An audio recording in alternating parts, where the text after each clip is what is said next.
Hey, what's up, creepers? My name's Kevin, and this is Haunted by Horror.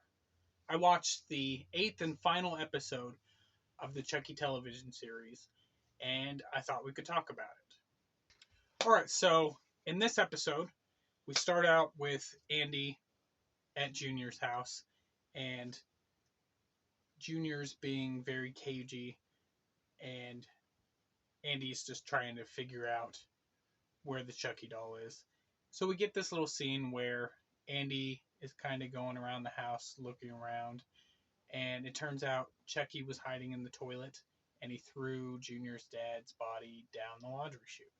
Jake has the doll from the previous episode that he got at the bus station, and the doll comes to life and comes after them, and Kyle comes in and blasts it away. And then oddly suggests that they all drink coffee. Which, if this was a Freddy Krueger movie, there's no reason why they would question it. But why do they need to drink coffee to fight Chucky? Oh, that's right. So she can drug them. So then we come to the house where Chucky and Nika's body and Tiffany are, and they have Devin tied up. And Chucky and Tiffany get into an argument, and Chucky decides he's going to kill Tiffany. But then Doll Chucky shows up with Junior and convinces him not to because they still need her for the plan. And Junior, at this point, shows that he recognizes who Jennifer Tilly is, but he never questions it, never says anything about it. It's never even anything at all. That was really strange to me because he doesn't say a fucking word about it at all. And it just doesn't make sense.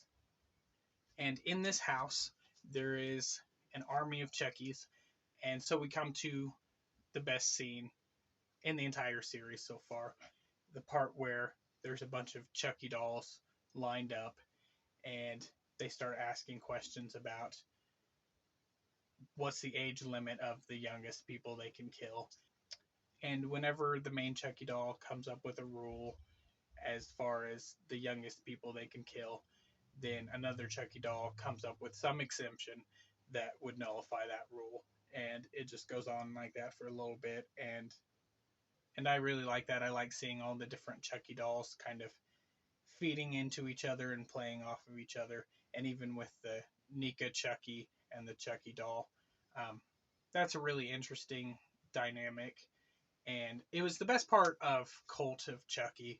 I know a lot of people didn't like that movie, but that was the best part, seeing all the Chuckies interact with other Chuckies. So we find out that the plan is that Jennifer Tilly is going to donate all of these Chucky dolls to these children's hospitals across the country. And again, I don't understand why the fuck she's intentionally tying her name to the donations of these dolls, knowing what's going to happen and what's probably going to happen at the theater, which is what does happen. And so if she wanted to get away with it, this wouldn't be the way to do it. So Lexi and her mom and her sister are out front of the theater, and Junior and the Chucky doll lure Lexi into the theater. So she thinks that Junior is in trouble, and really he's luring her into the back to try to kill her. And there's one time when it seems like, oh, maybe it's going to happen. Maybe it's going to happen.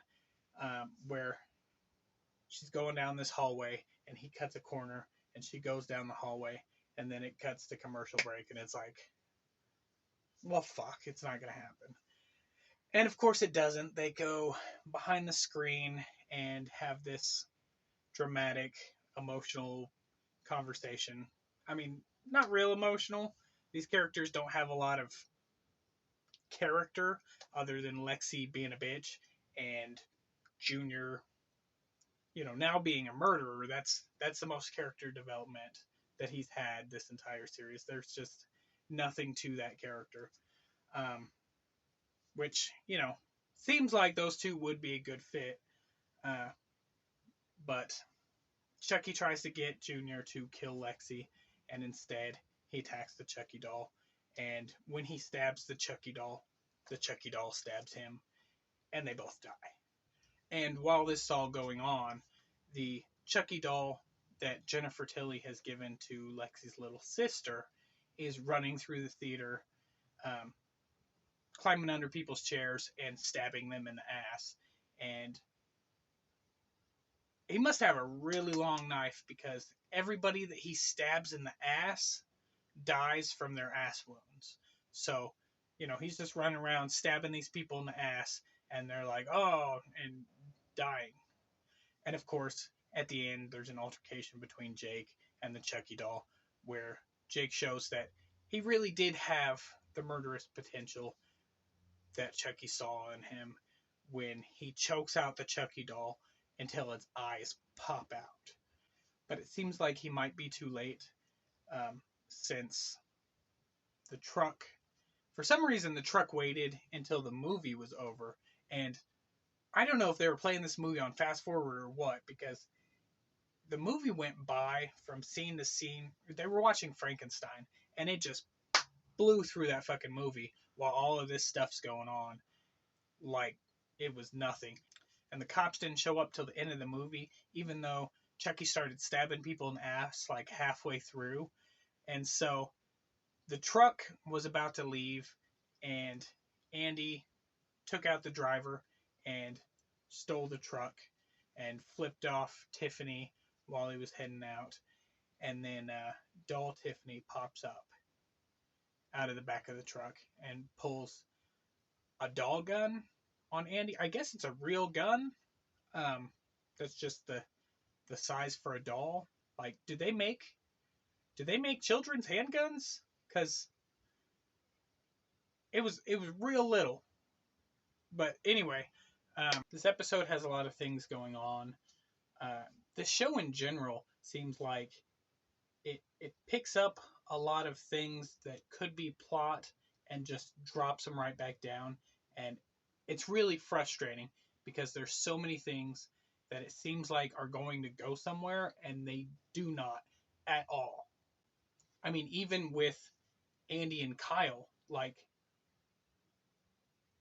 we don't get a confrontation between Andy and Kyle and Tiffany and Nika and Chucky. That never happens. Lexi's dad dies, so Lexi and her mom are still alive, and I know those are the two characters that people most wanted to die. Apparently, they released Miss Fairchild. We don't know why they had evidence to arrest her in the first place, or what's going on with that. We don't know if Kyle's alive. We don't know what's happening with the Andy and doll Tiffany situation. Basically, there's just a whole lot of loose threads that they left open. So I guess it's good that they got renewed for a second season, but I really have to say that overall, I was pretty disappointed in this episode as the final episode of the season. The very end scene was Nika and Tiffany,